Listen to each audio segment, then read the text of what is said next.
Hey, this is Paula Lafferty, and you are listening to the Blush and Burn podcast. Hey guys, welcome back to the Blush and Burn podcast. I'm Laura Eakin. And I'm Mandy Baxter. And we are so excited to have an amazing author on with us today. We're going to talk about her book, and her publishing experience and what has happened after. Please welcome Miss Paula Lafferty by Vie De Guinevere. Boo, boo, boo, boo. I said bye, but I actually meant who wrote Vie De Guinevere. That was great. That was a fun time. Yeah, it worked. It worked. It worked out great. I knew what you meant. I knew what I meant too. Me too. Yeah.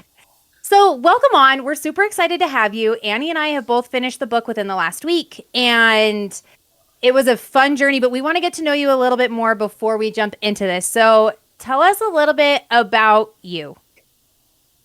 Oh God, that's so broad. Okay.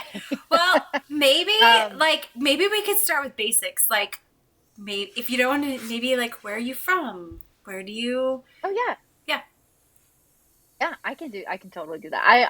I'm totally just giving you shit too because I'm great with broad. Oh, are we allowed to say shit? Is that? Yes, we are. We are an 18 plus. You can use all the vocabulary words. We can use all the words. Are you gonna have to bleep me? Nope. Okay, No. Not at all.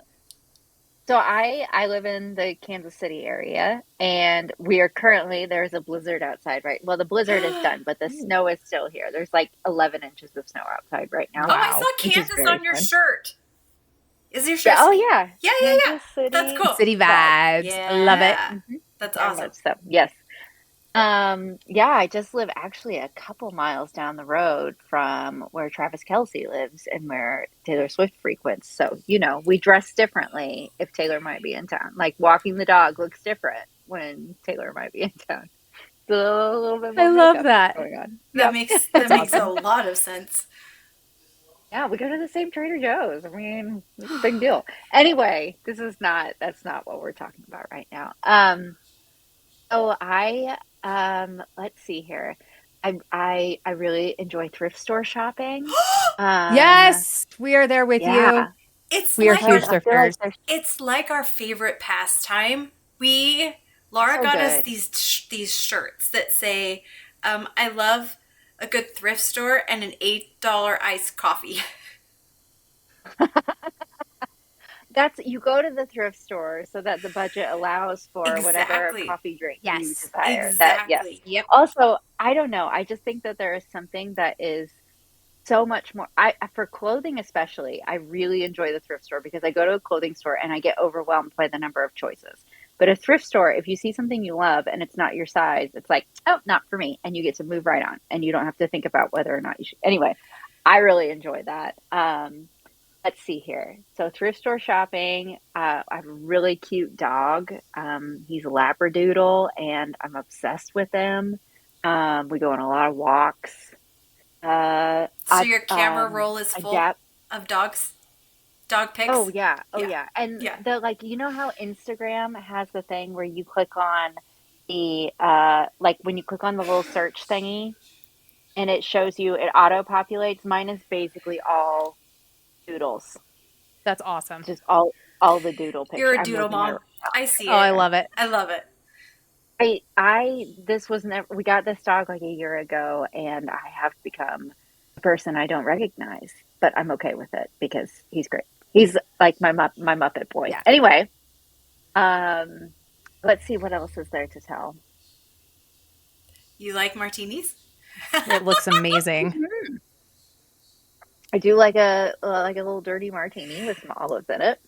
I'm a little jealous that you literally sent a text to your husband and said, "Will you bring me a martini?" And he gave you the thumbs up and then just brought it to you right before we started recording. Yeah, I was so jealous. Yeah, 10 out of 10. That guy is a winner. So yeah, I'm married. The guy is a great one. He brings martinis on delivery. Fantastic. Yeah. Let's see. I'm trying to think if there's any other good fun facts. I play the ukulele just for grins. I really fun. I go to a bluegrass festival every year. Oh, camping and bluegrass and fun. So I like a little that just a little amazing. side quest every now and then. A little short weekend adventure. So that's I love it. Some fun facts. I love that though. Yeah. I love festivals. I just sometimes hate people. So sometimes those two things don't always go together. And they're outdoor, they're better. Really, I don't like people I like hear that. This one's shoving really me with their good. elbows and stuff. Yes, I think of my really big concert days are for the most part behind me. This festival's great because it's got the main stage area, so there's like four stages in there that you can go to, and it's never crazy crowded. And then it has all the campgrounds, and there's all these campground stages, and just a very you can have whatever vibe you want, which is amazing, and that is my speed. I like that a lot. Yeah, so I'd be down for something like that. It's good. It's very good. I want to jump into this whole writing adventure a little bit because you made a video just recently talking about how you started this book quite some time ago, and you have a journal that's dated in 2009. Nice. Yeah, it's downstairs. I wish I would have brought it up with me. Nice. So tell me a little bit how that all even like came to be. Like, let's talk a little bit actually about what inspired you to write this novel. It's a lot. It's a lot. It's a lot. I think so. This is all kind of rooted in the little garden bed of the fact that I grew up always loving the adventure films of the day, like the Jurassic Park. And I also love Star Wars and Indiana Jones, which I'll say I'm not that. That's a little before my time, but I still love those. Grew up on the VHSs or whatever. There's the aging factor. The VHS was what we had to watch those on. We're there with so you. yeah, always loved the adventure films, and then like really grew into the fantasy adventure. And my King Arthur association was the Sword in the Stone, the Disney version, the cartoon version, and then this Disney made for TV movie, Kid in King Arthur's Court. Did either of you watch that? Yes. I didn't see that one. Oh, it's great. Oh God, it's fantastic. It is great. It's so where Sword in the Stone is sort of the kid version of Once and Future King. A Kid in King Arthur's Court is like the Disney bastardized version of a Yankee in King Arthur's Court, which is a Mark Twain novel. So it's also like a little bit of a classic nod, but it does its own thing, and it's about this kid who is playing baseball in modern day 90s. I love it. And there's an earthquake, and the floor opens up, and he falls into King Arthur's Court and Camelot. And so that was like, I mean, you've read the book now, there's this time travel element and this present day character. So, I mean, that definitely left little shadows in my brain from then onward. But then like skip ahead some years, and I ended up on this Harry Potter internship, helping to lead Harry Potter themed tours in England and Scotland, which hold on. Which sounds like I made it up. No, we're putting a pause there. Because all of a sudden you're speaking our language. Do you see this? Uh-huh. There's a shrine in this corner. There is a Harry Potter book holding your book up actually right now. That's right here. That's amazing. We were raised on that story. So many. Oh, for sure. Well, that's why we're doing a mass reread right now. And nice. We're doing it with our book club and here on the podcast. So Harry Potter is like one of those like nostalgic things for us. It brought Annie and I a lot closer together for quite some time, as because there's a 9-year gap between us. So it brought us together for that time. Yeah, I know. Never would have guessed that. I'm the older one, of course, but She looks young and spry. I hope so. Yes. I hope so. No, so you went and did this in Scotland? Yeah, England and Scotland, and it was wild. So the short version of how it came to be was it was during the days when the books were still coming out, and I would check mugglenet.com every single day to see if there was news. And one day they had a posting. I feel like for you this need to write that down, Laura. MuggleNet.com. I have my paper. I don't know that they're still up and running. I'm checking it anyway. We're gonna find out. Yeah, I wrote Muggler. It was the biggest fan website, at least of the time. How great. And one day they posted that this little company called Magical Tours was doing a contest to be their intern for their summer tours. They did like 4 different theme tours, and I applied and was rejected. But then I wrote this thank you note, and I was readmitted to the contest. And then I was took Awesome. second place and was the alternate. And then they called me and they were like, actually, we want to offer it to you for next summer. So then cut to this is the summer of So cool. 2009. Yeah, it was wild. Like it doesn't feel real, but it was life changing. Because I wouldn't have been able at that time. I was in college.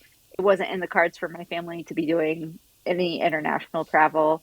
Um, so this took me over there, and we were going to all of these places. We were going to Edinburgh Castle in Scotland. We went to Loch Ness at one point.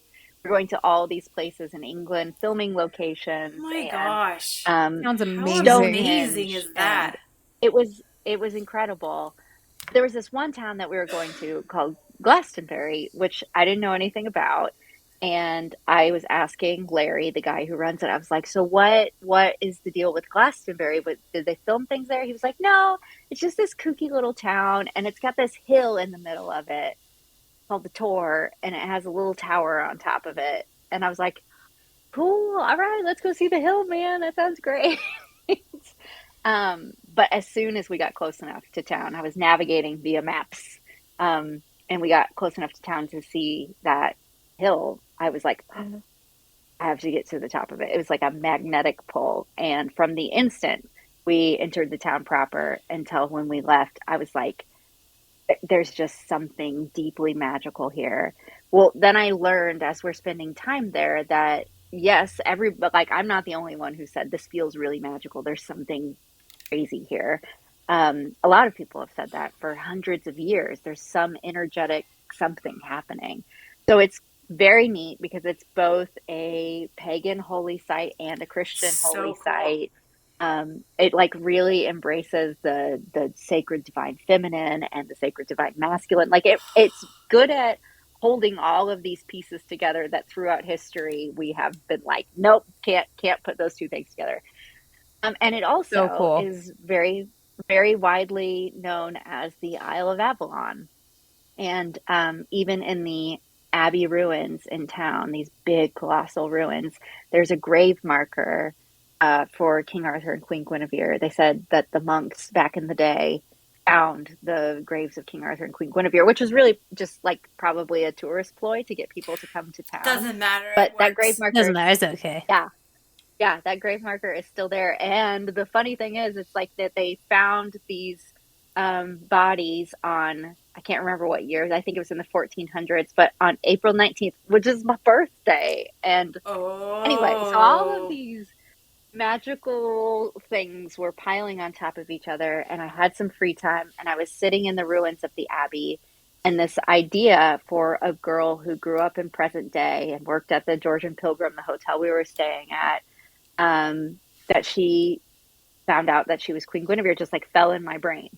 And so this is 2009. That's where the idea, that's a very long version of where the idea came No, from. but I kind of Um, can see that how that could all Yeah. kind of like work together to create the, yeah, I can see how that all like interconnects though, for sure. Especially after yeah, reading the story, like I Yeah, see that mesh. I do too. yeah. And there's definitely some, I'm sure as you hear me saying it, there's some calls to that skepticism about Glastonbury in the book, the like, you want me to come see a hill, which is how I felt. But then the minute I saw the hill, I was like, oh, I get it. I totally get it. This is a magic hill. Yeah. Um, Well, there's a so scene where yeah, Guinevere takes them up onto that hill, right?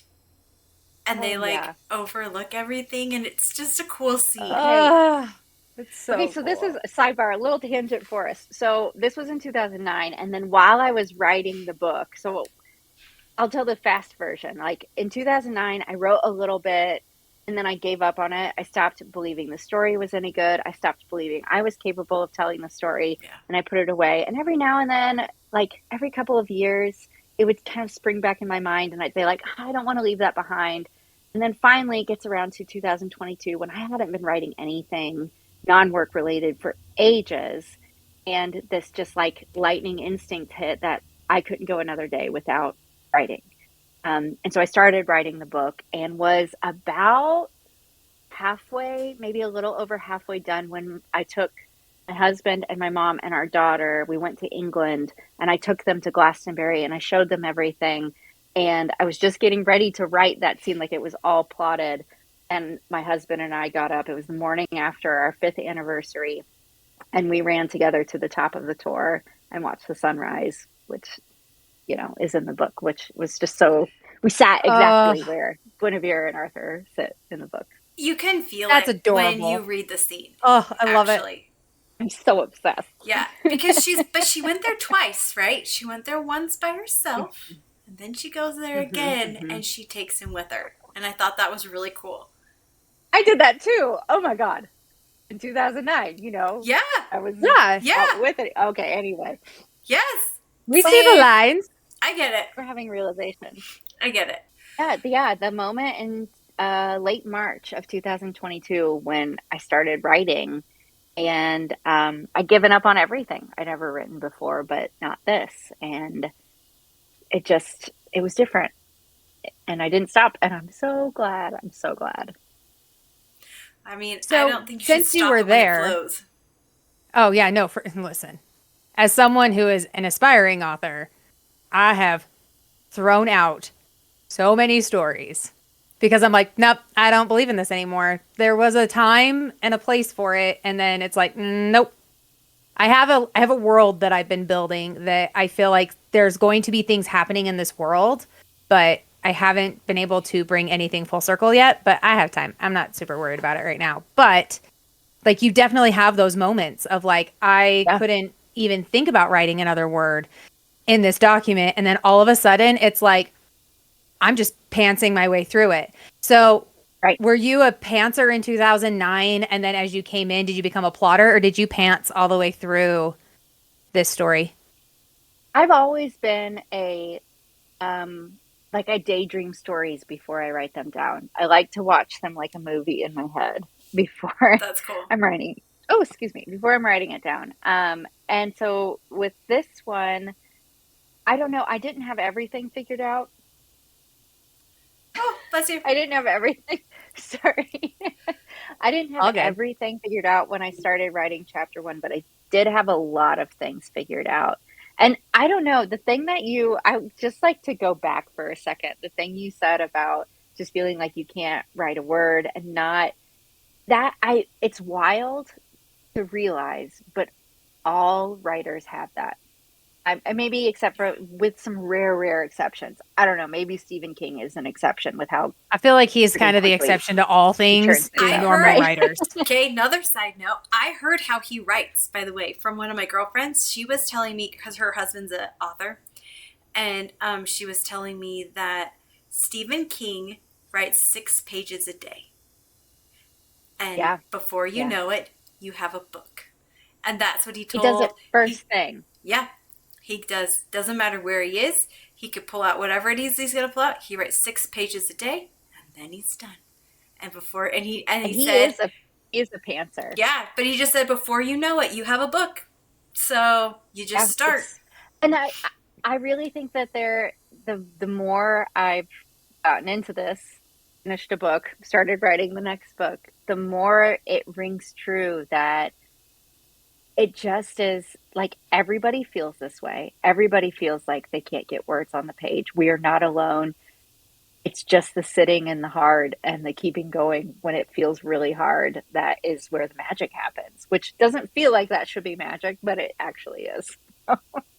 No, I am right there with that 100%. Yeah, but isn't that what's kind of fun about like creating? I mean, you kind of get to do whatever you want and you get to choose whatever it is that you want to create. So, and going back to the pantsing and plotting question, that is like with this book, with Vie De Guinevere, my favorite thing about I guess my favorite thing about the way I plot, I am a plotter. I try not to have a chokehold on it because if you can hold it loosely enough, I think the story and the characters will surprise you. And these new things pop up and you're like, oh my God, I never would have thought of that. That's so cool. and then the characters, I mean, things break out in ways that you never would have thought they would have broken out. And Yeah. if you don't hold it loosely and don't let yourself play, like if we take everything so seriously that we're like, I have to do it right and follow the outline, I think I know I, at least personally, would miss out on a whole lot of good stuff. So I love the meandering aspect of writing very much. Was it hard to use some of the way of like the English writing? There times where you were like, "Oh, that's how we say things in America, not how they would say things in England," because I That's picked it up in the tricky. first chapter. And I was like, "That's right," because they say in hospital, not in the hospital. Like you take the out all the time. But then, so did you in that, like, was it hard to revert back to that? And did you have someone who went in and is kind of like an English sensitivity writer to be like, help me? So it was very round one, draft one was just very vibey of like what feels appropriately English, like what feels like writing in a voice that might be English. Kind of helps that you lived But there though, right? And whereas yeah, I mean, like I was you there. kind It of was only immersed 3 months, yourself but in there a little. Yeah, but you were there. yeah. I think you probably have a way better perspective of that than like what me and Laura would have, just because we've never, been in that type of setting. Maybe. I mean, I hope it works. But I also watch a lot of British television throughout my life, so I don't know. I think that has an impact too. But yeah, so round one, I was just like the vibe of what felt correct, and then um, on after draft one was done, and I was doing self edits. If I came across something I wasn't sure about, it was a research moment, or send it to one of my British friends moment and be like, "Hey, does this work?" And like in one of the early synopses of the book, I was describing Vera as being like an innkeeper, and I believe it's Leanne Slade, who is an author. She's on TikTok and she's super great and lovely, and she was helping me with my blurb and was like, innkeeper makes it feel like people here wouldn't call someone an innkeeper unless it was, the 16th century or something. So maybe not use that word. So just little tweaks like that from people who actually knew. And then my editor, she was not from England, but she tried to flag things as she could. And so I just like layer after layer after layer tried to have as many people with access and knowledge read it as possible. Check me on the things that I got wrong. Totally.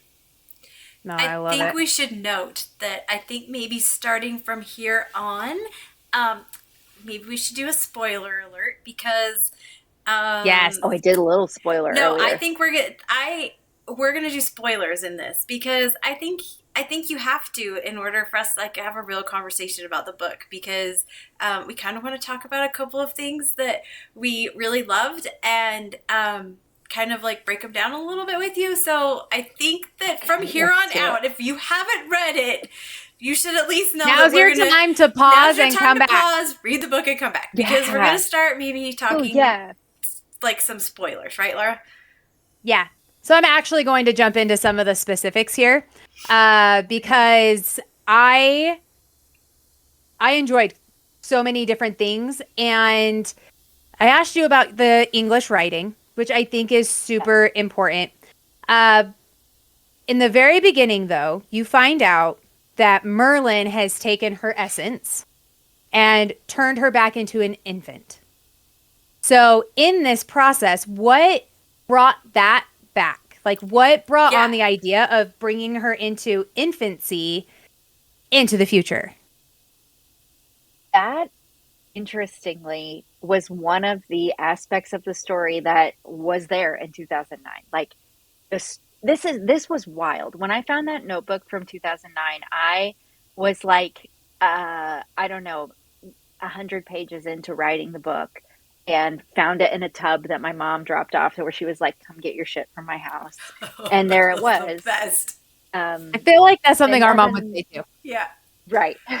Another piece of magic, though, was finding that notebook while actively writing the book. I mean, that notebook that had been in my mom's for years. Um, but so many things. Then I'd already written the beginning of the book, and I had my little beginning notes in that notebook. And Vera's mom's name was the same, which I had no memory of that. It was Allison in 2009 and Allison now. Awesome. And then that aspect that she was restarted as an infant was always a part of it. So that's one of those weird ones where it's like, where does an idea come from?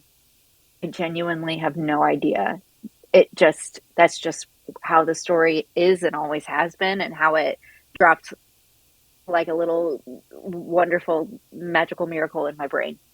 Well, yeah, because I mean, you don't expect that. I didn't expect that because I didn't you either. just think that, like, you just think she's going back. Like, you just think that a Merlin comes to get her and is taking her back in time to like help fix this problem and or to save them from this curse. And Yeah. you later find out that no, like she actually, like, her essence was um was she placed into a baby? Is that how they? No, she was like reverted to a baby. Um, I'm trying to decide how much I can actually say about this.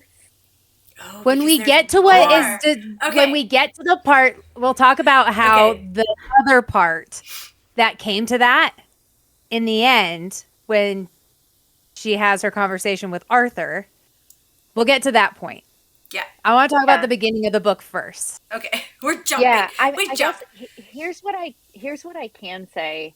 Um, the part of the reason that was important to me in the early stages of crafting the story was that it was important that she had a life as Guinevere and had a life as Vera, and really genuinely, she and Arthur both don't believe those are the same thing. But having read the book, this is the big spoiler alert. Yeah. Turn back now. Of course, by the end of the book, she realizes like she has lived both of those lives, even though she can't fully access all of the memories of Right. the first go around. Right. So that was the importance, and then it was, I guess, the mechanism of it is a little bit more, I think, a little bit more complicated of the how and all of Right. that. And I think for now, not knowing what I should or shouldn't say, I'll go ahead and leave that a mystery. Okay. I loved the aspect though that and I think it's obvious throughout the book that like how she grew up obviously shaped her to be able to do what she needs to do, you know, uh, through the ending of the book. And obviously we have a book 2 coming. So, like, I think that's what was important to note though, that like, because she had that different kind of like upbringing, it shapes who she is now. Right. For sure. Yeah. That was cool to see. Yeah, that was it. It is a really fun examination also over the like nature and nurture argument about like what really makes a person. And I think there are so many intertwined threads that you can't say who somebody would have been were they dropped in a different situation, but certainly especially the love that we experience growing up and the nurturing, while it doesn't shape everything, certainly matters. And it was also, I really enjoyed and took great care with the fact that Vera is adopted. Our daughter is also, I'm her stepmom, but her mom and dad, she is adopted, and I felt like it was important to represent that care and love and relationship, and also the desire to know biological parents, with care and delicacy and honor, I guess. Yeah. I love that. You can see that in the book. You can see that. You can. Yeah. I loved that part. You can. Like their relationship as a dynamic went very, very well. But when you say that you have an hour and a half to get your shit, and then we're leaving Oh this yeah. realm, like we're leaving this time period. Listen, we have talked about this question thoroughly, by the way. We have had a Thoroughly. huge talk about this. I literally was in the car when I read this, and I put my book down and I said, "You have an hour and a half, honey. What are you taking? You are portaling back." And he goes, "How far am I portaling back?" And I said, "To the year 600. And he goes, all right, so I'm going to take a hatchet. I'm going to take, like, he starts going through, like, all this, like, he's wilderness all, like, survival Mr. stuff. like wilderness. He's And I like, say, I'm going to make us survive. yeah. And then I went, hold on. You don't need that because technically you're a king. And he goes, underwear, good bottom shoes, probably like steel-toed shoes. Stop it. What else would I need? And I was like, I'm on the board for pain meds. Like, I would be going to the store and getting like all the ibuprofen that I could, all the Tylenol, maybe like even freaking Midol. Like, I would be like getting everything off the shelves, right? Because I'm like, I don't have that. And then I was like, shoes would have been an amazing choice. This was before I knew what she was taking.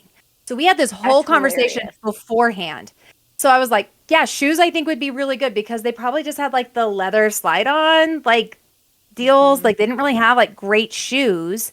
They had some, but they weren't amazing. And most of the times women wore slippers. So like what kind of support do those have? And I'm like, and I would take my parka and I would take like I had my list. And I was like, and I know where they all are. Yeah. Oh God, I love that. What's on your list? Yeah. I just want a bra and underwear. Yeah. Like that's like my like look, these girls don't hold themselves up, okay? So they need a little bit of extra love. And so I mean that to me would have been like probably just like number one supreme. Give me a bra and underwear and probably a hoodie. I'd like a nice hoodie. Can I take a hoodie? I don't care. It can be a sweater hoodie. It's fine. But I want some kind of big hoodie. And I probably couldn't get away with jeans. But, I mean, that's my basic wear on a daily basis is jeans and a hoodie. So, put leggings on underneath your dress. So that, like, I was Marilyn actually didn't know. just thinking about the bottoms piece because it was like, I think when I was writing this, it's nice to hear that everybody kind of is on board. Underwear is essential. Yeah, we're all there with that. Yeah. But I think like the me of now versus the me of 2022 is a lot more focused on wearing sweatpants almost every single day of my life. Maybe it was because it was written, a lot of it was written in the summer. Yep. But yeah, sweatpants would be on my list as well. Yeah. Oh, hands down. I was like, if I were to take a bra, I think I would take like my adjustable sports bra.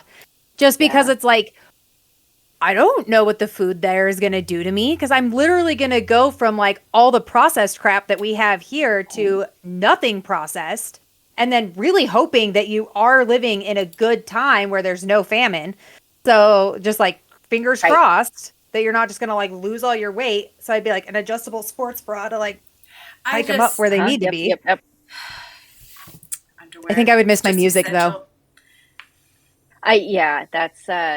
That was definitely like Vera was definitely bummed about the music situation and her phone being at like whatever 8% or whatever it was. I don't remember. I mean, that's I think we'd get flagged though. I think you'd get flagged for trying to take. I think Marilyn would be like, I know. He didn't go through her bag very thoroughly, did he?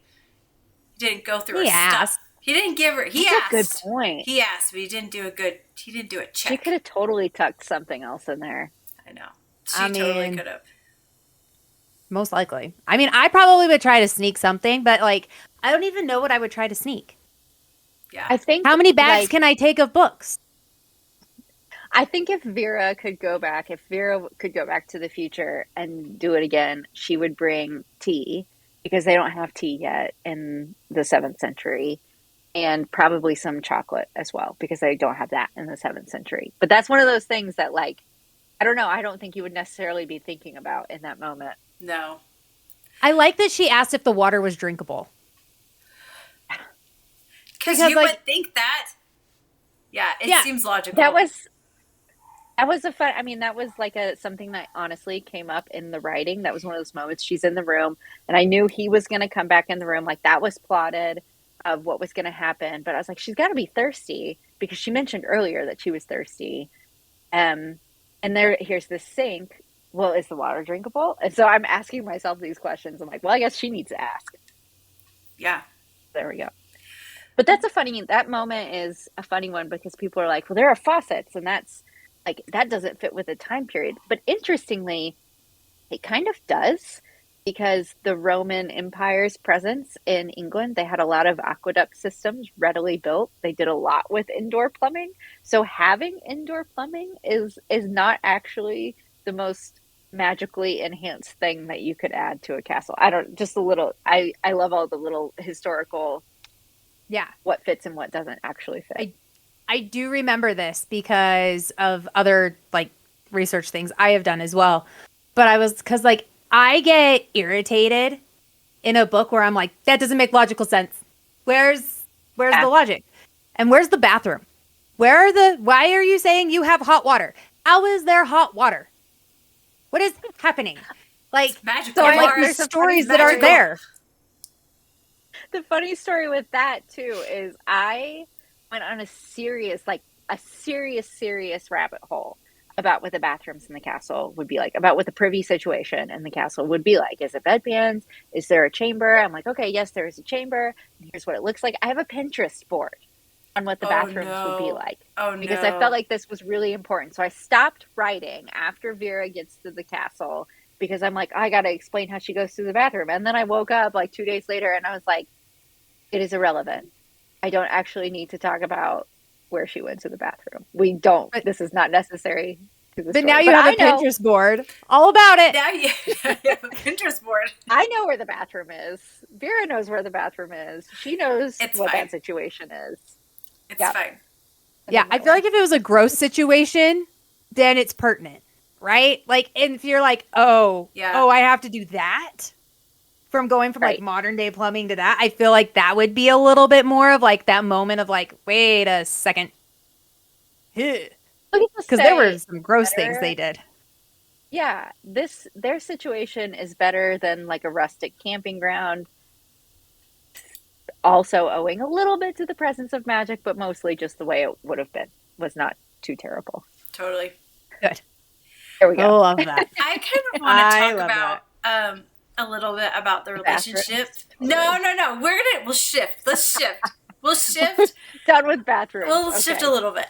I kind of want to talk about the relationship between Vera and Lancelot because it's actually a pretty decent chunk of the book, and you put a lot of care into like this relationship. So maybe we can kind of just talk a little bit about like what led you to want to really develop, because I mean you get to choose which relationships you're going to develop, right, in a story that you're writing, and maybe we could just talk about why you wanted to develop this relationship. Yeah. Well, I think there are a couple of streams to that answer. One of them is that when Lancelot showed up in the story, he just jumped onto the page fully formed. Like Lancelot is one of those characters who was easy to write from go, which was delightful and was a good indicator to me that there was something special there.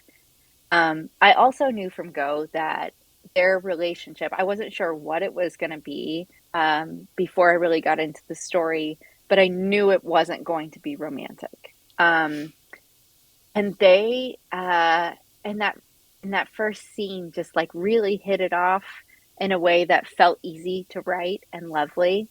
So there was that aspect to it, kind of the bones, the structural piece to the story of knowing what it wasn't going to be and then finding what it was going to be.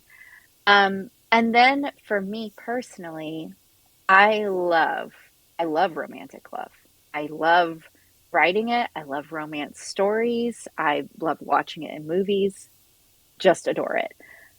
I also really love depictions of non-romantic love. Like I think the movie A Little Princess, I think it came out in 1995.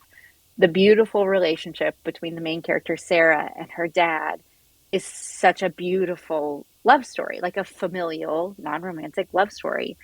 And I think non-romantic friend love, especially between people of opposite genders, is not something that is depicted very often because at some point they tend to hook up and date. And I just was really excited about writing a genuine, like falling in friend love story.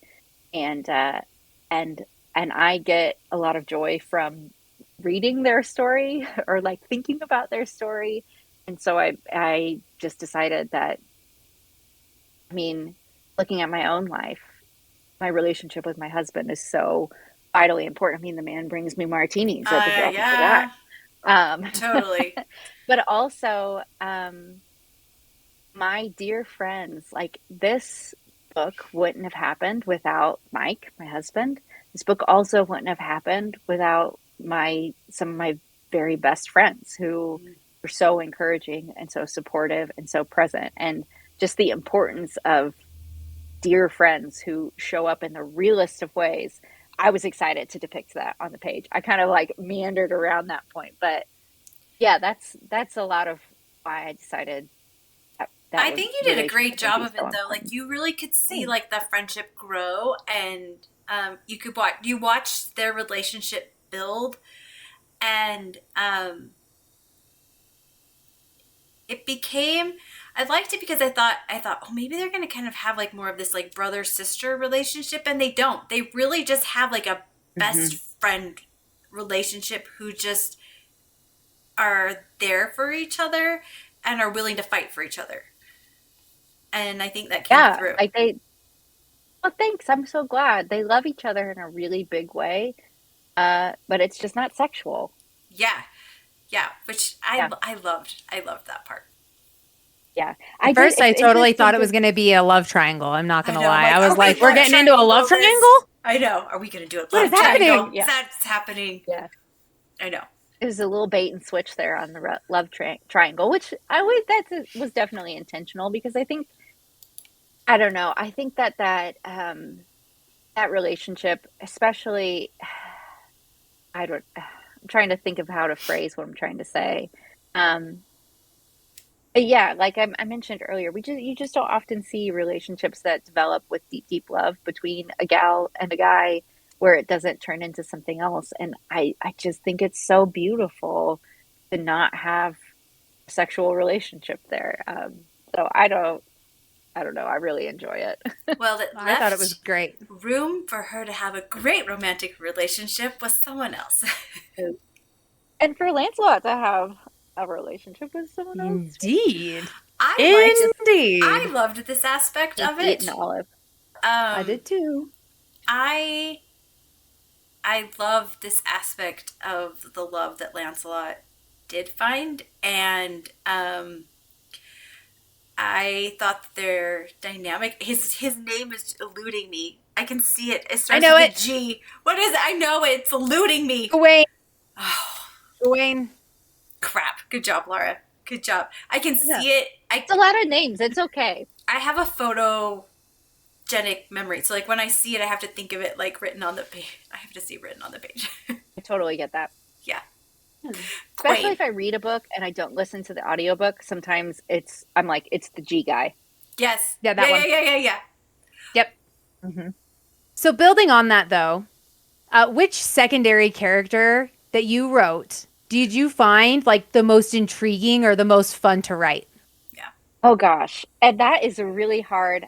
I mean, I enjoyed everybody in a lot of ways. And the characters all ended up so much more full than I originally envisioned them.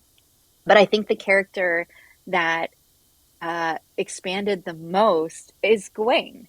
Um, so initially, like True. I knew who he was, like going into the writing process, draft one, knew that he came off really surly initially and that we end up rather fond of him. But man, with every single draft, his role got bigger and bigger. Like he became more and more of a central part of the story, which Yeah. I'm so glad for because I just love him, and I'm I took a lot of joy in finding his character. He added to the story. Like his A lot. character really added to the story. I And had I somebody who was like, I think I would have enjoyed this more if it was just Gawain's story. It's like fair, fair, fully fair. well, because I think Wayne has a That's why story he's to there. tell though. Like you can tell like Wayne has a story to tell. Like you can tell that he had so much more before he's introduced, like you can tell like he has Mhm. a whole story that you don't know about, you know? Yeah, and we just teased that out over time, Yeah. the backstory of Yeah. where he came from Right. and how he ended up there, and, like, and everything that gets revealed about Gawain, I was like, "Oh, I wanna write that whole story as well." Is It that would be a a good one. I'm like, is that a thing? Maybe that's a Are you thing. Easter egging us? Okay. Oh, God, no, I don't maybe, I don't know, we'll find out. We'll find out. Who knows what's gonna We'll find out. happen? We'll all find out together. I love it. Oh, I love it so much. So when you were going through this, and you said you pantsed most of it, but you had a couple things plotted out as well. As you were going through and making your plot twists, and especially when you bring in Mordred. Mordred is one of the main, or is, I guess I would call him one of the main villains, because we also are dealing with some things with Vivian. But then they get to the Magissary. Am I saying that right? Is it Yeah, you Magissary? totally necessary. Magissary. You got Okay. it. I was like, listen, I don't know if my brain is processing that word correctly. It's just where it ended up. You got Okay, it. so they get to the Magissary, which is where they're training all these other mages.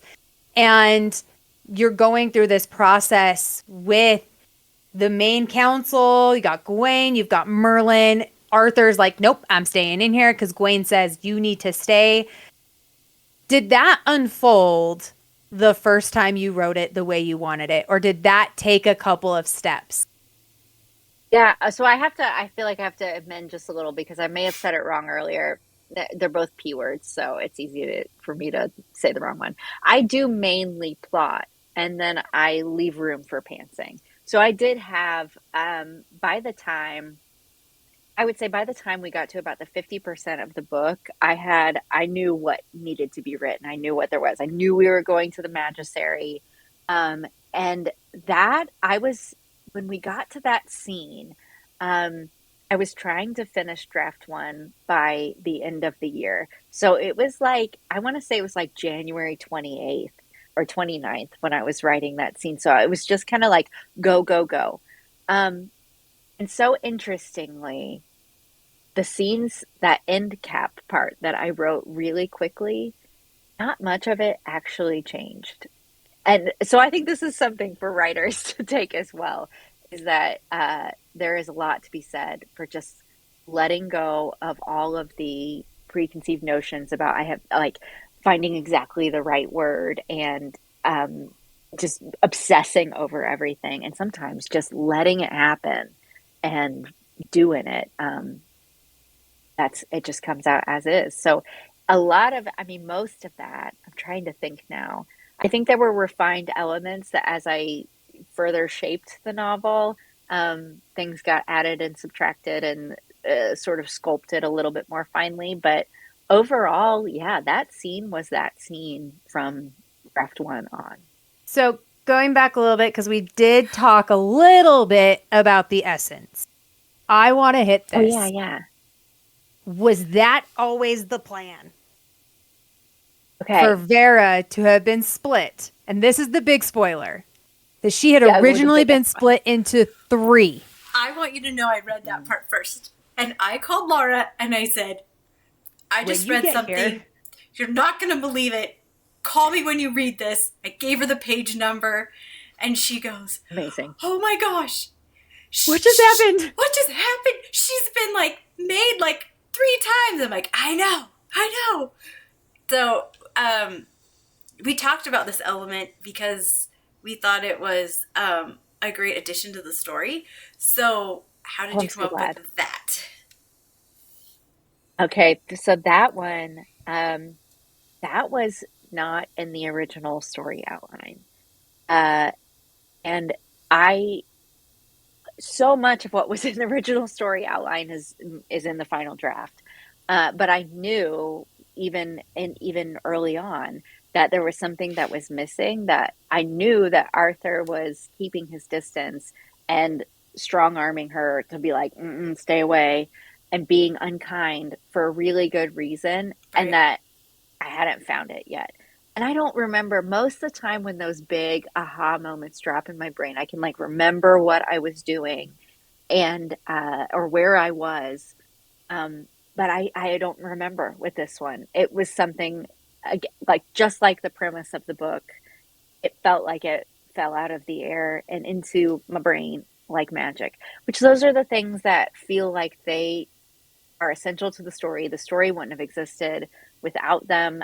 There's some magic of storytelling that this story exists. I am just here to try to find it and to do the work of finding it. And that element, I don't know where it came from. It just, it wasn't too deep in the writing process because I didn't have to change anything in the draft that I was writing in order to incorporate it. So maybe it showed up about less than a quarter of the way through writing. But yeah, it was there from early, but not the beginning. I know. It was blew a my mind. total bomb. It was. But I think it helped Vera have to like really kind of dig deep and find out, like really Yeah. look at like herself and kind of be like, okay, who am I? Right? Like, am Yeah. I like, I'm still like, I think there were some times where it was like, no, I'm still me. Like, maybe all this stuff did happen. Like, maybe these memories will come back and they'll just be additions, but like, I'm still me. And I liked that element stayed, that through the rest of the story, like she was really still her. And like, there were memories that came back from maybe like when she was Guinevere. But I also like the element that they started actually calling her Vera, because that's who she is now, right? And that's who they needed to like see her as, instead of I mean, you can still see her Who as she was Guinevere, before. but she's more now, right? Like, she wasn't Yeah. just Guinevere, she's not just Vera, she's more now, right? And I liked that element to Yeah. her Oh, character. thanks. I'm glad that resonated because that I felt like that was really important. Yeah, you could tell. My last question about your book is, did you leave us Easter eggs that we needed to have picked up on before we go into book 2 that you are willing to share? There are definitely Easter eggs for book 2 and book 3. I don't think that there's anything that you needed to have picked up on, but there are definitely, I'm scanning my brain right now. There are definitely Easter eggs, but I think hopefully in the reading of book 2 you'll be like, oh my God, we talked about that in book 1. Yeah, nothing that I can or should tell you what it is. Gotcha. I think I've alluded to some of them in some videos online, but yeah, that's all. That's okay. You get to leak out what you want. You get to give little pieces as you go. Yeah. Do I we had know another when thought. book 2 is coming out? Um, I believe, well, I know for certain it'll be 2026, and I'm hoping for as early in 2026 as possible. Um, but I'll keep you posted on that. Nice. Cool. Well, so is this going to become a trilogy then? Is that the outcome that we're looking for? Cool. Beautiful. Yes, it's a trilogy. I love a Yeah. good solid trilogy. That Me makes my heart too. happy. Sometimes when we push past that, I'm like, okay. But I'm down for a good solid trilogy. Yep. I love a trilogy. Yes. Love They a always trilogy. make me happy. This book originally I thought was just a one shot. And then while I was writing it, I realized it was 2 books. And then while I was folding laundry one day, this scene popped in my brain As one that does. was like, it has to happen. It has to happen in the story. And it was after the events of the story. And I was like, oh God, of course it's a trilogy. That wasn't an ending. That would have been a terrible ending. So it's a trilogy. There it is. Okay. All right. I do have one last question. Oh no. Okay. I know. Listen, it's fine. I finally found it in my notes. I was like, I know I put it in here, but I couldn't figure out the wording to make it happen, but I typed it out so beautifully.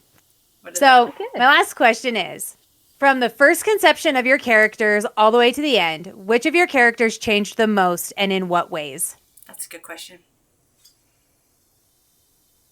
Like in my conception or in the Yep. art, their character arc. Okay, yeah. Um,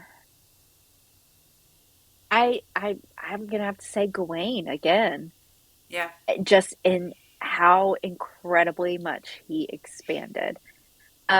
Merlin also changed a lot in the very earliest conception of who he was when it was just a premise, and it was Merlin shows up and tells Vera that she's Queen Guinevere. Um, yeah, he changed a lot from 2009 until the actual finishing the novel. So Gawain I and love it. Merlin That makes sense. I can Mhm. see it. It are makes sense. mages. I can too. Makes So, with sense. this being your first book, you have had so much happen since you posted your video of chapter after chapter after chapter, which Yeah, I absolutely love this video. It thank was you. orchestrated very well. You're done with your story. You're ready to publish. Take us on this journey because it has Oh my been God. quite the whirlwind for you in getting this actually into people's hands. Yeah, I was trying to figure out the exact timeline of it the other day. Um, so initially I was dead set on traditional publishing. It wasn't even an option in my mind that I would self-publish because I was like, I don't know how to do any of that stuff. I don't know how to find an editor. I don't know how to find a cover designer. I don't even know how to format a book. Like, I don't know how to do that. And of course, being on TikTok and meeting indie authors, I started learning just kind of by osmosis, like, oh, okay, there are actually a lot of great ways that people do this. Um, but when my video went really viral, I had some agents reach out to me, Cool. and I was like, oh, this is gonna be the Way cool. Cinderella story. Yeah, the book gets picked up and it gets published, and like, oh, my wildest dreams come true.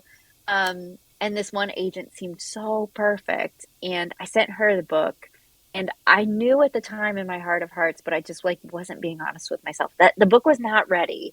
I had just cut words. It hadn't seen an edit. Like, it wasn't ready. And she read it, and she was very generous and kind in her response and gave some helpful notes that really affirmed a lot of the things I already knew. But she said no. And that was it was a crushing blow. But it was also one that started reorienting me because I pulled any queries that I had.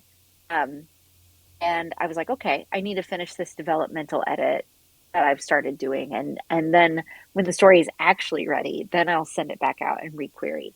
So I was doing all of this work, but also in the meantime, having all of these dreams about like, well, what would self-publishing look like?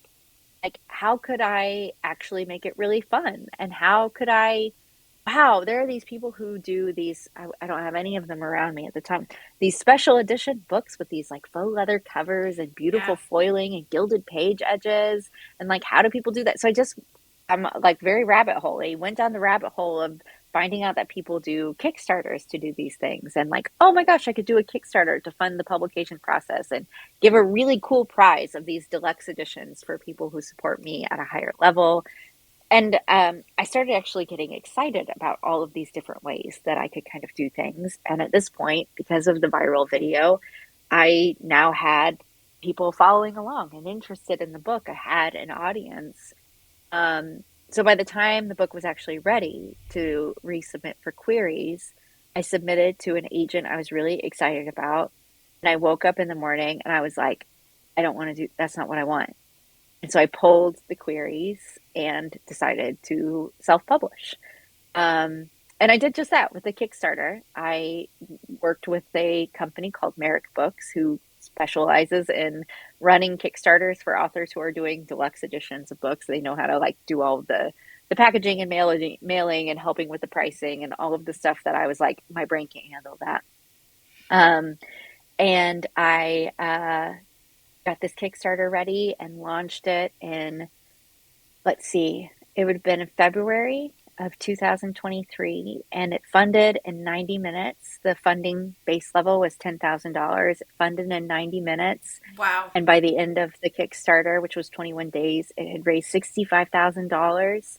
Now, like, granted, a lot of that were shipping costs and production costs. And so, but there was some funds for me to use to actually pay for the artistry of the book and for finding distribution and for working with a PR company to try to Oh, give this cool. book all the bells and whistles of a traditional publishing company. Um, so, like, meanwhile, while this Kickstarter was happening, uh, Julia Whalen had stumbled across my Why I Chose to Self Publish video on the internet. And we had started talking, and she was like, hey, I would actually, I'm interested in doing the audio if you think I'm the right voice, but it would have to be like a capital P perfect fit if you want to send me your manuscript. And I was like, well, okay, well, of course I want to send it, but if it's not going to be a capital P perfect fit, she's going to know in like 10 pages. And so I didn't even send her the full book at first. Um, but I sent her like 75% of it, and she didn't say no. She actually loved it. Cool. And so, yeah, Julia Whalen ended up picking up the book to do the audiobook, which was, it still bowls me over to this day. And also, while the Kickstarter was going on, I started getting some emails from a couple different foreign publishing companies that were asking if I had sold the rights in, I think it was France and Russia. And they both in those emails were like, do you have an agent? And I said, one moment, please, because no, I didn't. But I also knew Rebecca Thorne, who published Can't Spell Treason Without T, self-published it, and it got picked up. She had a similar thing happen, and I knew she had a foreign rights agent that she really liked. So I reached out to her and was like, hey, do you mind putting us in touch? So that's how I ended up with the agent who read my book and liked it and picked me up. And she submitted, she put the book on submission, and within, I think, 10 days, we had our first offer from Penguin Random House in Spain, a 3-book offer. And after that, it was kind of off to the races. A lot of offers came in rather quickly because it's kind of the Spider-Man situation where they're all pointing at each other and like who's gonna go first. But once Spain made the offer, then a lot of other ones came in. So now, fast forward, there are 9 foreign publishing deals, including the UK with Hotterscape, and so it'll be published in 9 languages. Cool. And yeah, that's where we are. It's so cool, though. It's fantastic. It's been so fun and exciting, and I can't believe it when I say it out loud. Yeah, but in It different sounds- languages, having your book in different languages is cool. Yeah. I can't even, like, blah, blah, blah, blah, blah, blah. That's how I feel about it. So it sounds fun, but it also sounds so draining. Like this process of like once it's actually like done and out, like I think writing sometimes is draining. The thought of going through the publishing process and you being so vulnerable online and sharing that has also seemed very draining on you. And there's those times where you're just like, you have videos out there of like when you got no's and some of the things that had happened. It takes a toll on you. How did you come out of those lows when you get pulled into them? Because I know a lot of authors that also get into those moments. I don't actually know. I do feel like every time something would be painful and hard, there would be something like on the heels of that to sort of like buoy my spirits and keep me going. Yeah, the first rejection from an agent that I decided like, okay, I committed to, I want to share authentically about this journey. There were a lot of really kind, generous people who showed up in the comments of that video. And I don't know if you guys follow Lloyd, and his daughter posts for him. He's like in his 70s, and his video about his thriller got like 20 million views or something. I know who you're talking about. I know who you're talking about. Yeah. Yeah, he's the loveliest. And he made a response video to that. the video where I had the first big rejection, and that so there were lovely things like that all along the way, mostly just community, finding community, but also, like, if I'm honest, I've never been this level of tenacious about anything ever in my entire life. And I think I mean, you can call it delusion, you can call it whatever you want, but from the beginning of this, I have felt a deep sense of purpose about this book and about this publishing process, and just like a really rooted sense of certainty that every step of the way I was on the right track. And I think feeling that sense of drive and certainty was a grounding piece through the hardest parts of it. But yeah, there were definitely external things that would lift me up enough that I had enough air in the sails to sustain some shittiness.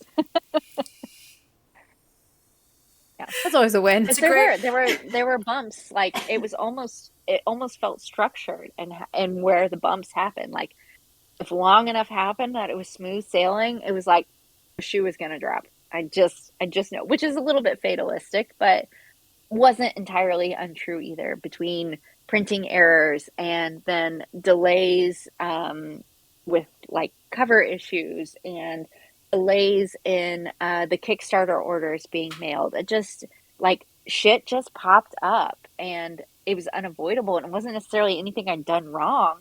It was just, and there was a lesson to be learned in that too. Like, it doesn't matter how many I's you dot and T's you cross, Mhm. stuff is gonna blow up in your face. Like, things are going to go wrong, and Yeah. that's just the nature of the beast. And it happens for the biggest publishing companies too. So we are in good company. I think me and Laura's dad always says it's the journey, not the um, Mhm. it. What makes you appreciate it when you're kind of out of it and kind of can look back, like you can actually appreciate the journey, and that's what it's about, and that's what life is about. Life is about the journey, and then when you go back, you can look at it and be like, I did that. I did that. I know how to Oh, do for that sure. now. And now you go on to your next books, and each time hopefully will be a little bit easier, and you just keep learning throughout the process. And then it sounds like in the author community that people are just really, really helpful, and like Oh they God. all just want to Oh like God. help each other and be like, no, no, I know this person. You need to talk to this person. No, I know this person. You need to talk to this person.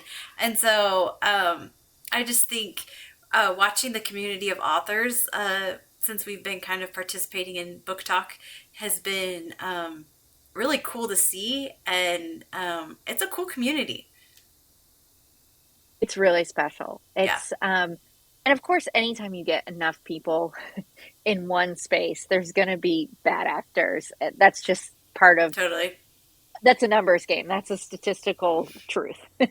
It just is going to happen. But there are so many incredible, helpful, supportive people. And I, I'm trying to think, I've reached out to so many people. And I think it's important to reach out from a place of gratitude and not assuming. But every time I've asked somebody, hey, would you mind, like, I reached out to Rebecca, do you mind sharing the name of your agent with me? And reached out to Leanne Slade just because she had posted great query letter tips. I'm like, do you mind taking a peek at this? And there are countless others. Oh, another guy, um, JDL Russell, whose books were on Kickstarter. I was like, how did you do this? And everyone just responded with remarkable generosity, So cool. where I expected so many times for people to be like, just ghost me. Um, no, that never happened. Everyone was always just like really They're kind and definitely not really helpful. gatekeeping, right? Like they're definitely not No, gatekeeping. Like I think you see that in other industries, and I think it's really cool to watch. Like they're definitely not trying to be like, well, I knew how to do this, and these are my people. So, but they're just not doing that. And yeah, with this yeah. I also self-publishing, should shout out, they love it. yeah, Audrey Ingram as well. And it's interesting because Audrey and Leanne are both traditionally published authors who were like, yes, let me help you with your query letter. How can we help? And then you also have the indie authors, the JDL Rossells and the a Rebecca Thorns who are like, yes, how can I help with self-publishing? And it's amazing to see that not just on one end of the spectrum, but through the whole spectrum. Yeah. Self-publishing, hybrid publishing, traditional publishing, all the way. People are there and ready, which is really beautiful. Spectacular. So, how did you find out about your Kirkus star? How did this all come about? I don't know anything about it, but I know that it's like kind of a highly acclaimed award that you basically have received. Tell us a little bit about that. So there's definitely a little bit of, I don't want to, controversy is not the right word, but a little bit of tension, I think, around reviews like the Kirkus reviews. So there are these different editorial review boards that award stars that that people actually like hold as valuable. You know, there's Publisher Weekly, Library Journal, and Kirkus are, I think there's four, but I'm only coming up with three right now while we're talking. So Library Journal doesn't review independently published books.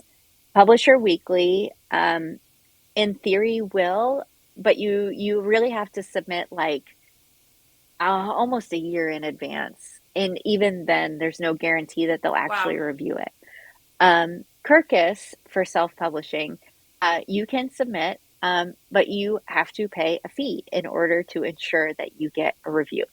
That's the part that there is tension about, which I understand. But I also like, it's important to make it clear that that is across the board. That's traditional publishing and self-publishing. It just looks different for traditional publishers because they pay a fee to do a certain number of titles with Kirkus per year. And Kirkus is notoriously like kind of harsh in their reviews. And so a lot of independently published authors have paid to have their book reviewed and then gotten a really critical review.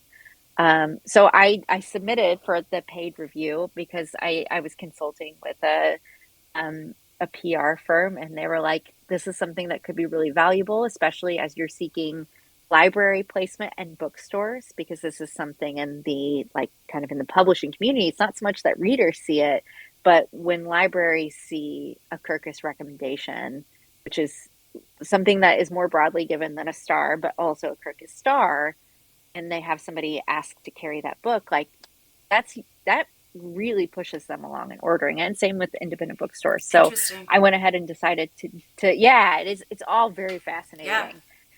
So I went ahead and decided to do that. And I think we got the review on October 17th. And it got sent to me first just as the text of the review. And I was so excited. And I was reading. I was like, oh my gosh, this is a really nice review. And then I went to the website. To me. I was so excited. I was like, I went to the website and it was like, we recommend this book. And I was like, oh my God, they recommend it. And I'm on a cloud. And I said to my husband, I was like, you know, the biggest thing I hoped for was a star, but only 10% of the books ever get a star. And like, this is so great. This is so, so great.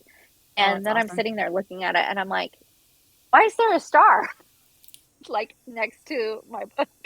And then I had to like frantically do research, and I was like, oh my God, they gave it to me. They gave it to me. They gave me a star. And yeah, that was amazing. That was a really great day. That's just so validating, right? Yeah. It was such a good day. That's a martini kind of day. Yeah, right?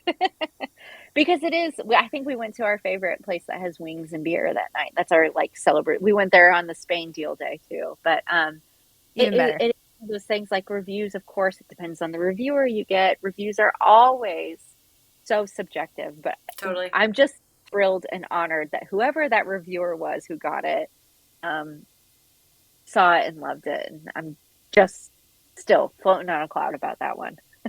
I absolutely love it. I think it's an amazing achievement. I think that what you've created in just gonna grab it. Vie De Guinevere, is it the right way for you guys? Yeah.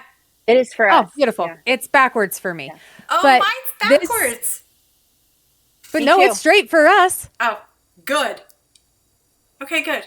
So we're so happy and excited for you in this book, getting it published, getting it all down, and going through everything that you did. And I mean, I tabbed mine. I don't know if you can see with my lighting. I have mine tabbed It's as tabbed. well. Oh, You I have guys, this. it's like a dream come true. I have tabs. We're tabbers. Oh, I We're should tabbers. mention, one of the things I tabbed was when they taught, when Guinevere taught her maid rock, paper, scissors. And then they did then later on she taught Lancelot, right? And then they have almost like a competition or something around it. It was great. Yep. Yes, at the jousting tournament. It was so great. The rock, paper, scissors tournament is actually based on something that happens at the Bluegrass Festival I go to every year. Oh, fun. Even better. Yep. And Even better. Like hosting style is based on the host of the rock, paper, scissors tournament. I mean, I love it. I have pictures and videos. I can send them to you so you can see where it's where a little it bit came more from. unhinged than the. Yep. But I also loved the Monty Python reference. Laura's like, there's a Monty Python reference. I was like, there's Monty Python reference in here. I love Monty Python. It was so great. But the she's going through all her tabs now. Now she's going through all of her tabs. Oh, you guys, I would love to just look at all your tabs. We did get, for those who care, because our podcast is Blush and Burn. The purpose of this is books that would be classified as clean. Books that are classified as clean, and then ones that are classified as spicy. So we classify this book as a blush book. There is sexual tension in this book, but there is one actual on-page scene. This is a one pepper. It is considered a one pepper. Yes. Yeah. So, there's and if you want to know, at one point. Yes, there is.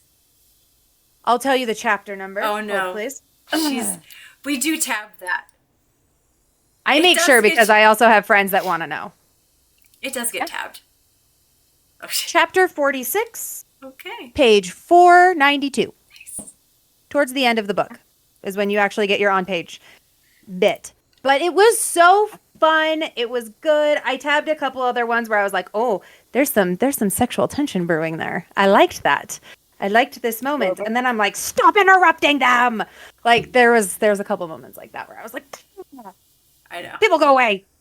Yep. Anyway. We're super excited for you. We can't wait for book 2. Paula, give us a send-off of what you have coming our way in the new year for 2025. Okay, well, I've announced 10 publishing deals. So there's the Audiobrary deal, which is the audiobook, and then 9 foreign deals. And I do have one more announcement that is coming. I don't know when. Sometimes. So we'll wait. So we'll be patient to share that with you all. Yeah, and in 2026 you will, 2025 you will see another kind of big Guinevere moment later in 2025 for book 1, and I'm working on book 2 and hope to have draft 1 done by the middle of spring. So everything is chugging along. Cool. Yay! Well, we're so excited for you guys. Go check out Vie De Guinevere by the Miss Paula Lafferty, and we hope that you guys get a chance to read it, and we will be back soon. We'll be back. Thanks, guys.